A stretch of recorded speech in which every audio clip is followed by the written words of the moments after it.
الیاس این بلاکای این زیر رو حدس بزنی 50 تومن خدایی بهت میدم.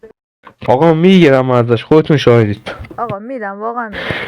خب به نام یاری خداوند، چون اسم سر گل سیتی کل اینجا رو میکنیم. گل گل گل گل گل گل گل گل گل گل گل چند تاش درسته؟ 8 تاش درسته. 8 تاش اوه، خب وای، 8 تاش درسته. 8 تاش درسته. آه،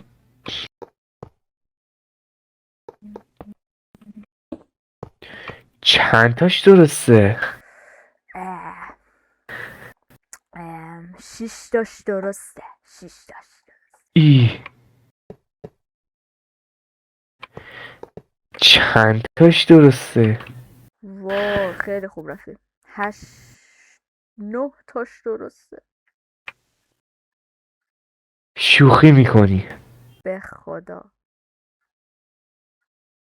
وسط اینجا کجاست؟ این بارم این چند تاش درسته؟ الان 11 تاش درسته. 11 تا. آره. پس میمونه یکی. چند تاش درسته؟ وای خیلی خوب رفتی آجی.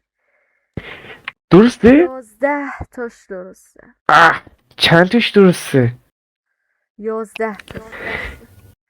وای. پس فکر کنم این چند تاش درسته؟